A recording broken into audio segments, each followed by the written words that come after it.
రెండవ రాజుల గ్రంథం 7వ అధ్యాయం, రెండవ రాజుల గ్రంథం 7వ అధ్యాయం, రెండవ రాజుల గ్రంథం 7వ అధ్యాయం, రెండవ రాజుల గ్రంథం 7వ అధ్యాయం 3వ వచనం నుండి.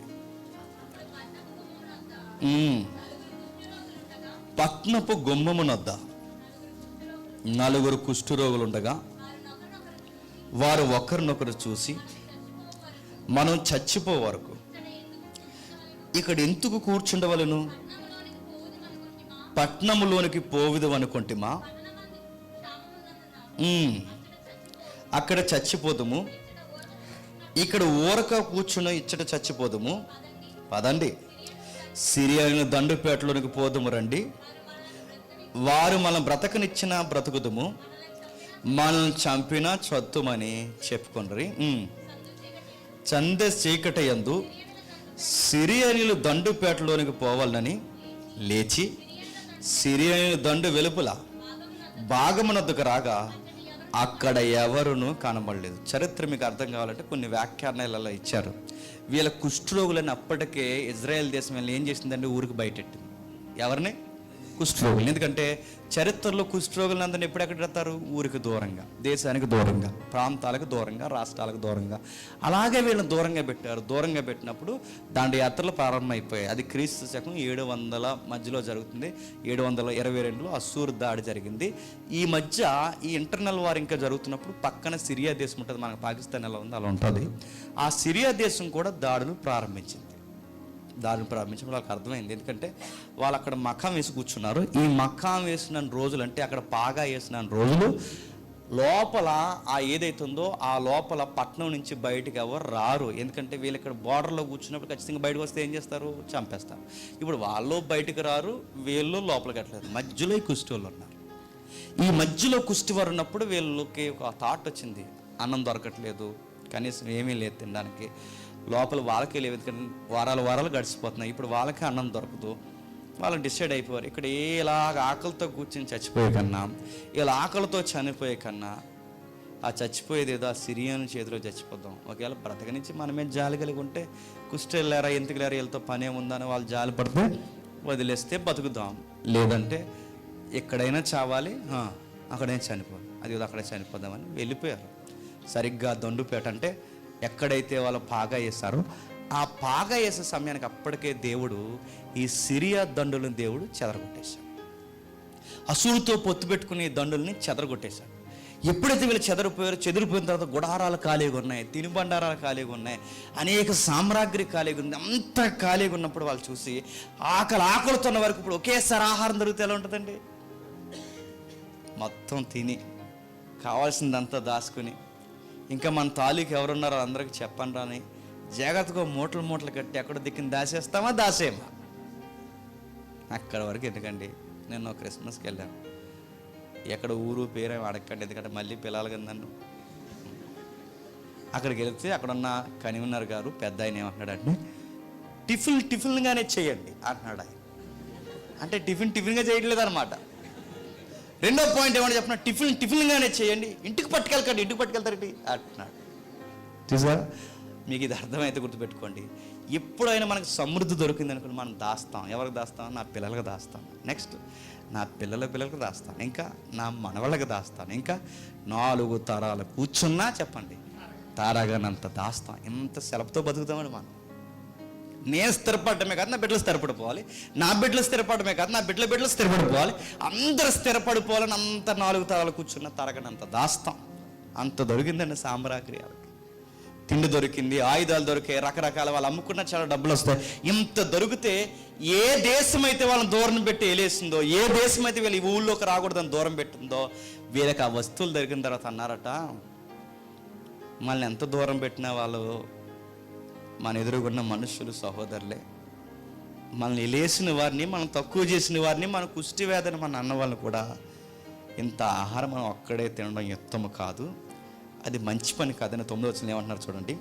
మనం చేయనది మంచి పని కాదు, నేటి దినమును ఈ శుభమానము గల దినమును మనం ఊరుకొని నేల తెల్లవారు వరకు మనం ఇచ్చిన ఎడల ఏదైనా ఒక అపాయం మనకి సంభవించిన కనుక మనం వెళ్ళి రాజు ఇంటికి వెళ్ళి జరిగిన సంగతి తెలియచెప్పదు రండి అని ఒకరితో ఒకరు చెప్పండి. ఏది మంచిది కాదు చెప్పండి. మనకు దొరికింది మనమే తినేయడం మంచిది కాదు. మనకు దొరికింది మనమే పోగేసుకోవడం మంచిది కాదు. మనం ఏ ప్రజలైతే దూరం పెట్టారో, ఏ ప్రజలైతే మనల్ని వద్దన్నారో ఆ ప్రజలకి మన రాజుకి ఏం చెప్పండి, ఎవ్వరు లేరు, దండపేటలో అందరూ వెళ్ళిపోయారు, ఆహారం సమృద్ధిగా దొరుకుతుంది, వచ్చి తీసుకోండి అయ్యా అని ద్వేషించిన వాళ్ళకే మంచి ఇన్ఫర్మేషన్ ఇస్తున్నారంటే ఈ కుష్ఠోళ్ళకి ఏ మనసు ఉందో తెలుసా? క్రీస్తు యేసునకు కలిగిన మనసు. నా మాటలు అర్థమవుతున్నా? ఏ మనసు?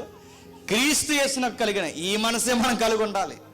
మనకు 10 రూపాయలు ఉంటే ఆ 10 మనం ఒకరివే తినేయడం కాదండి. చెప్పండి, 10 మందికి ఈ 10 రూపాయలు కనీసం ఉపయోగపడుతుందా అని ఆలోచించాలి. అందుకే ప్రభు మనకి ఏమి నేర్పిస్తాడు చెప్పిన, నీకు 2 జతలు ఉంటే చెప్పండి, ఒక జత క్రిస్మస్ పేరు చెప్తావో లేకపోతే నీ బర్త్డే పేరు చెప్తావో ఏ పేరు చెప్తావో చెప్పి, నీకు 2 అంగీలు ఉంటే 2 జతలు ఉంటే ఒక జత లేనోడికి, నీ కలిగిన గుప్పెడి మెతుకులుంటే ఆ గుప్పెడి మెతుకులో కొంచెమైనా పక్కోడికి పెట్టు, పంచు.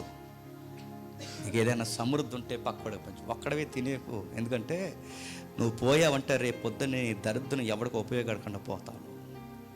ఒక్కడవే మీదేసుకోకు. నీ పిల్లలు, నీ చుట్టం, నీ పట్టం, నీ కుటుంబం, నీది అని సావకు. అందరిది అందరికి రావాలి. ఇది క్రీస్తు యేసునకు కలిగిన మనసు. కుష్ఠోలు కొన్ని ఇంకిత జ్ఞానం చెప్పండి. ఈరోజు క్రిస్మస్ చేస్తున్నారు లేదు, ఉందా? క్రిస్మస్లో ఎవరు వండుకుని ఎవరు తినేస్తారు చెప్పనా? మనం వండుకుని మనం తినేస్తాం. ఇప్పుడు మనకన్నా ఎక్కువ జనం అక్కడ అడుక్కునే వాళ్ళు, కుష్ఠ వ్యాధిగస్తులు అందరూ వచ్చారనుకోండి, వెయిట్ చేయండి, అయ్యే వరకు వెయిట్ చేయండి అంటా మనం. అదే వద్దు. అవసరమైతే మనం వెయిట్ చేయాలి, వాళ్ళకి పెట్టాలి. బట్టలు లేకపోతే మనం బట్ట ఇవ్వాలి, వాళ్ళకి భోజనం లేకపోతే మనం భోజనం పెట్టాలి. వాళ్ళ చేతిలో కనీసం 100 కూడా లేకపోతే మనం అందేవాళ్ళు. ఆడు తాగేస్తాడని నీ బొంద, ఆడు తాగితే నీకు ఎందుకు? ముందు నువ్వు చూసావు, నువ్వు సేడిలాగా పెద్ద చెప్తారండి, 10 రూపాయలు ఇస్తాను, నీకు డబ్బులు ఎక్కువైపోయినాయి. అవును, 10 చాలా ఎక్కువైపోయింది నాకు. 10 రూపాయలు ఇస్తే క్లాస్ పీకి ఇస్తారు. మన పక్కన వాళ్ళు తెలుసు మనకి, 10 చిల్లర వాళ్ళరా, 10 ఇచ్చేత పెట్టరా. ఎవరైనా మీరు ఎప్పుడైనా హోటల్కి వెళ్ళినప్పుడు గుర్తుపెట్టుకోండి. హోటల్కి వెళ్తారు కదా, రెస్టారెంట్కి వెళ్తాం, ఎందుకు వెళ్ళాం? ఇంట్లో తినేది ఎక్కువ, బయట తినేది ఎక్కువ. మా హోటల్కి వెళ్ళినప్పుడు గమనించండి, అక్కడ సర్వీస్ చేస్తారు కదా, అలా గమనించండి. అవసరమైతే 10, 20 కదండి, 100 రూపాయలు మనం ఏం పెద్ద ఖర్చు పెట్టింది ఏం కాదు. అవసరమైతే వాళ్ళకు 100 ఇవ్వండి. వాళ్ళని ఎంకని మళ్ళీ చెప్తున్నా, నీ ముఖం 70 సార్లు గుర్తుపెట్టుకుంటారు. 70 సార్లు గుర్తుపెట్టుకుంటారు. వచ్చినప్పుడల్లా, కనబడినప్పుడల్లా ఏదో ఒక రోజు అడుగుతారు, బ్రదర్ మీరు ఏం చేస్తారు, ఏంటి బ్రదర్ మాకు ఎంత టిప్ ఇస్తున్నారన్నప్పుడు అప్పుడు చెప్పు, నేను యేసుక్రీస్తుని ఫాలో అవుతున్నాను, ఆయన నాకు అది నేర్పించాడు, అందుకే బ్రదర్ నాకు కలిగిన దాంట్లో నీకు 100 ఇస్తున్నది పెద్ద ఎక్కువేం కాదులే అని చెప్పు. ఆడ పైకి చెప్పకపోయినాడు, మనసులో ఒక మాట ఉంటుంది, క్రీస్తు నమ్మున వాళ్ళు ఎంత ప్రేమ చూపిస్తారా అని. 10 రూపాయలు ఇచ్చి చేసుకో, పండుగ చేసుకో అన్నాడు. 10కి పెట్టుకో, ఇవ్వు, కలిగింది ఇవ్వు. నీ పక్కోడిని గమనించు, వాడు బట్టలేదు ఆడు కొను, అవసరమైతే వేసుకుందాం అడుగుతా. పోయిన సంవత్సరం కూడా ఇది వేసుకుందాం, మళ్ళీ వేసుకుందాం. ఎవడన్నా అడుగుతాడు మనల్ని? రాజ్యాంగం ప్రకారం వేసుకోకూడదని చెప్తారు మనకి. అదే వేసుకుంటాం, మళ్ళీ తెలసప్పలు వేసుకుంటాం, మళ్ళీ వేసుకుంటాం. నేను కొనుక్కొని నేను వేసుకుని నేను ఆనందిస్తే ప్రభు ఆనందిస్తాడు లేదో నాకు తెలియదు, కానీ నేను కొనుక్కునే డబ్బు లేనోడు కొనిస్తాను చూసారా? ఆ క్రిస్మస్లో వాడు కొత్త బట్టలు వేసుకుంటే ఆ రోజు నేను మనస్సాక్షి లోపల తృప్తి ఉంటుంది చూసారా? దాన్ని బట్టి, ఈ మనసుని బట్టి ఎవరు ఆనందిస్తారు చెప్పండి? దేవుడు ఆనందిస్తాడు. నేను అడుగుతున్నాను, చేసి చూడండి, ప్రాక్టీస్లో పెట్టండి. లేని వాళ్ళకి పెట్టడం, లేని వాళ్ళకి ఇవ్వడం, ఆడికి చేయడం, ఆ ఫీల్ ఎలా ఉంటుందో ఒకసారి చేసి చూడండి. అలానే ఎవరికి చెప్పకండి. ఈ పులిహార ప్యాకెట్ పబ్లిసిటీ ఎవరికి చెప్పకండి, ఆడికి నీకే తెలియాలి, ఎవరికి చెప్పకండి. నిజంగా నేను చెప్తాను, ఈ తగ్గింపు, ఈ పంచే గుణం ఉంటే దేవుడు నిన్ను బట్టి చాలా సంతోషిస్తాడు. నేను ముగించేస్తున్నాను. చివరికి మీరు చదువుకున్న వాళ్ళు కనుక ఎవరి కోసం చదువుతున్నారా అని ఎవరైనా నేరుగా అడిగితే, నా భవిష్యత్తు కోసం చదువుతున్నాను ఎప్పుడు అనకండి. ఎవరి కోసం చదువుతున్నారంటే, నా ఊరు కోసం చదువుతున్నాను చెప్పు, నా రాష్ట్రం కోసం చదువుతున్నాను చెప్పు, నా జిల్లా కోసం చదువుతానని చెప్పు, నా దేశం కోసం చదువుతున్నాను చెప్పు. ఎక్కడెక్కడ గవర్నమెంట్ సెక్టార్లో లొసుకుందో ఆ లొసుకులోకి నేను ఉద్యోగం సాధిస్తే ఆ లొసుకుని తీసి నేను వెలుగును కలగజేస్తాను, అందుకు చదువుతున్నానని చెప్పు. ఆడపిల్లగా మీరు కూడా చదివి ఆ స్థితిగతులు చెప్పండి. నా టాలెంట్, నా లైఫ్, నా టైం, ప్రతి దాన్ని నేను ఎందుకు దీన్ని కేటాయిస్తున్నానంటే ఈమె క్రైస్తవ బిడ్డ అని చెప్పండి. మీరు ఐపీఎస్లు ఐఏఎస్లు ఇంటర్వ్యూలు చూస్తున్నారు యూట్యూబ్లో. మన గ్రూప్ 1 సెలెక్ట్ అయిన వారిలో ఒక అమ్మాయి ఎగ్జాంపుల్ చెప్తుంది. నిజంగా నాకు బాధ అనిపించింది. నిజంగా మంచి వార్తే, నాకు బాధ ఏంటి చెప్తున్నా. అన్నీ చెప్పి ఒక యాంకర్ అడిగాడు, ఎలా జాబ్ కొట్టాను అడిగితే హార్డ్ వర్క్, ఆ వర్క్ ఏం చెప్పలేదు ఆ అమ్మాయి. అలా కష్టపడి చదివి, ఇలా కష్టపడి చదువుతారు, అవేం చెప్పలేదు ఆ అమ్మాయి. ఏమని చెప్పిన, మా మసీదులో మా మాంక్ ఉంటాడు, మా మాంకు పెద్ద ఆయన ఎవరైతే ఉన్నారో ఆయన గైడెన్స్, ఆయన దేవుడి కొరకు నాకు నేర్పించిన విధి విధానాలే ఈరోజు దేశానికి ఇంత పెద్ద ఉన్నతమైన స్థాయిలో నేను జాబ్ కొట్టానంది. తన నమ్మిన సిద్ధాంతాన్ని, తన నమ్మిన దేవుడిని తన ఉద్యోగం కొట్టి నా దేవుడిని మహిమపరచడానికి నేను చదివానని చెప్పింది ఆ ముస్లిమ్స్ అమ్మాయి. మనం అనగలుగుతున్నాం. ఒక పాస్టర్ గారు బాధపడితే ఇలా అన్నాడు, పార్లమెంట్లో ఏదైనా గొడవ జరిగితే హైందవుల తరఫు మాట్లాడడానికి ఎంపీలు ఉన్నారండి. పార్లమెంట్లో ఏదైనా గొడవ జరిగితే ముస్లిం తరఫు మాట్లాడడానికి ఉన్నారు, మీకు తెలుసు వాళ్ళ పేర్లతో సహా. కానీ క్రైస్తవులకి ఏమైనా జరిగితే క్రైస్తవుల తరఫు మాట్లాడే ఒక క్రిస్టియన్ ఎంపీని జీవించండి. ఎంపీని ఎవడు కనబడ్డాం, మన పక్షాన వాయిస్ ఇచ్చేవాడు ఎవడు. ఎందుకంటే మనం చదవం పరీక్షల దగ్గరికి వచ్చాక ఏమంటామంటే అంతా దేవుని దయ, ఇక దేవుడే నన్ను కాపాడాలి. ఎందుకు చదవలేదని అడిగితే ఈ మధ్య మీటింగ్స్లో ఎక్కువ తిరిగాను, నేను అందుకే చదవలేదు. నేను ఎవరి దగ్గర మాట చదవకుండా మీటింగ్స్లో తిరగమాట దేవుడు. చాలామంది మనం చేసే పొరపాట్లు అవే. మనం చదవకుండా దేవుని మీద వేసేసి మనం తప్పు గుర్తుపెట్టుకోండి. దేవుని పిల్లలు రాజకీయాల్లో ఉండాలి, అంటే ఉన్నతమైన రాజకీయం చేయాలి. దేవుని పిల్లలు గవర్నమెంట్ సెక్టార్లో ఉండాలి. దేవుని పిల్లలు గ్రూప్ 1 క్యాడర్లో ఉండాలి. దేవుని పిల్లలు దేశం గర్వించదగ్గ స్థాయిలో ఉండాలి. దేవుని పిల్లలు మనం వస్తే గుర్తుపెట్టుకోండి, వాళ్ళు లేచి నిలబడినప్పుడు అన్నా దయచేసి కూర్చోండి అన్నా అన్నప్పుడు నీ తగ్గిపోని బట్టి వాళ్ళకి అర్థం అవ్వాలి. ఎంత ప్రేమ, ఎంత హై క్యాడర్లో ఉండి అతను ఎలా చూపిస్తున్నాడంటే అప్పుడు చెప్పండి నేను క్రైస్ట్ని ఫాలో అవుతున్నానని చెప్పాలి. వచ్చిన వెంటనే లేచి నిలబడి గుడి మనం చెప్పలేదు అనకూడదు, గుర్తుపెట్ట. ఎప్పుడైనా మీరు ఎవరైనా సెట్ అవుతుంది అనుకుంటున్నానండి, ఎందుకంటే మీరందరూ కాంపిటేటివ్ ఫీల్డ్లో వస్తున్నారు కదండి. ఎవరో ఒకరు జాబ్ కొడుతూనే వెళ్తున్నారు ఎక్కడి నుండి. మీరందరూ కొట్టిన తర్వాత నేను ప్రతి ప్రాంతంలో 2 రాష్ట్రాల్లో మీటింగ్స్ తిరుగుతూనే ఉంటాను. ఈ తిరుగుతున్నప్పుడు నాకు అనిపిస్తుంది ఏదో ఒక రోజు మీరు కనబడతారు, ఏదో ఒక అధికారులు ఉంటారు. ఆ రోజు మీరు గుర్తుపెట్టుకోండి, ఆ ఏరియాలో మీకు మీటింగ్స్ జరిగినా, మందే కాదు ఏ దైవజనుడిదైనా ఎవరిదైనా ఏ పని జరిగినా, ఒకవేళ మీరు అధికారులు ఆఫీసర్లు అయితే మీరు ఏం చేయాలి చెప్పిన, క్రైస్తవ బిడ్డగా అలాంటి వారికి మీరు సపోర్ట్ ఇవ్వాలి. మా ఉద్యోగం ఏమని బంధ, నీ ఉద్యోగం ఏమైపోతుంది. గవర్నమెంట్ జాబ్ ఒక్కసారి వస్తే ఏమవుతుంది. నా మనసులో ఆగు మాట చెప్తాను వినండి, ముగించేస్తాను.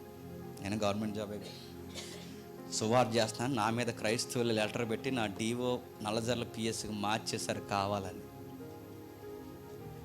వెళ్ళాను, జీడీ ఎంట్రీ చేయించాను, 2 రోజులు డ్యూటీ చేశాను, జస్ట్ 1 డే లీవ్ అడిగాను, వస్తే వస్తాను లేకపోతే లేదని చెప్పి వచ్చి ఈ రోజు నాది 1.5 year అవుతుంది నేను ఉద్యోగం గాలిలో అలా పెట్టి. రేపు నుంచి ఈ అబ్బాయి ఉద్యోగం రావట్లేదు కానీ తీసేయండి అనలేరు, గుర్తుపెట్టుకోండి. రేపు నుంచి ఇలా ఈ అబ్బాయి ఎలా ఉన్నాడు ఇది ఇలా చేసేయండి అనలేరు. ఎందుకంటే చెప్పిన 7 సంవత్సరాల తర్వాత వెళ్ళినా నా ఉద్యోగం నాకు ఇవ్వాల్సిందే. దట్ ఈజ్ గవర్నమెంట్ జాబ్, గుర్తుపెట్టుకోండి. ఎక్కడికి పోదు, ఉంటుంది. ఆ కమిట్మెంట్లు గుర్తుపెట్టుకోండి. ఆ కమిట్మెంట్లు అంటే మీరు అలా ఎక్కడ తిరగమని కాదు, నాకు బిజీగా నా సేవకు అనుకూలంగా లేదు కాబట్టి అంటే ఈ ఉద్యోగం లేకపోతే ఎలా బతుకుతాం? దేవుడు బతికిస్తాడు. దేవుని కొరకు మనం ఎంత తగ్గించుకుంటే, కొన్ని వదులుకుంటే, అన్నీ వదులుకుంటే దేవుడు ఏం చేస్తాడు చెప్పండి? అనేకులకు ఆశీర్వాదకరంగా చెప్పండి మార్చేస్తాడు. వదలరా అబ్రహాం, నీ నాన్న వదలరా, నీ బంధువులను వదలరా, నీ ఊరిని వదలరా, అన్నీ వదలరా. నానా చచ్చిపోక అవన్నీ వదలరా. నీ బంధువులు చెత్త చెదరం వదలరా. ఆ కుష్ఠోలు తనకు దొరికింది పట్టుకెళ్ళిచ్చారు. అబ్రహాం అన్నీ వదిలొచ్చాడు, అపోస్తులు అన్నీ వదిలొచ్చారు, పౌలు అన్నీ వదిలొచ్చాడు. ప్రభు మన కొరకు చెప్పండి అన్నీ వదిలి రుక్తినిగా మార్చుకున్నాడు. ఎంత చేసి మేము ఏం చేయాలంటే యోగ్యులుగా ఎంచాలి. ఇతరులను ఏం చేయాలి? యోగ్యులుగా ఎంచేకొలిది వాళ్ళు ఏం చేస్తారు చెప్పిన? మన లోహు కడతారు. ఏం చేస్తారు? మనం వాళ్ళని గౌరవించే కొలిది మన లోహు కడతారు. మనం ప్రేమించే కొలిది మనకు ఎన్నుగోడు పడుస్తారు. మనం ఎంత ముందు పెట్టుకుంటాం అంత మనల్ని దిగజారుస్తారు. మనం ఎంతగా ముందు పెట్టుకుంటాం మన కుటుంబీకులే, మన స్వజనులే మనల్నే పాడు చేస్తారు. అయినా మనం ఏం చేయాలి చెప్పండి? యోగ్యులుగానే ఎంచాలి, వాళ్ళని అలానే ప్రేమించాలి. ఎందుకంటే తీర్పు తీర్చేవాడు నువ్వు కాదు, నేను కాదు, ఎవరు చెప్పండి? దేవుడు తీర్పు. మనం చేయాల్సింది ఒకటే, క్రీస్తు యేసునకు కలిగిన మనస్సు మీరును కలిగి ఉండండి. ఏం మనసు అంటే తగ్గించుకోవాలి. రోజు రోజు తగ్గించుకోవాలి, ఇతరులని యోగ్యులుగా ఎంచాలి.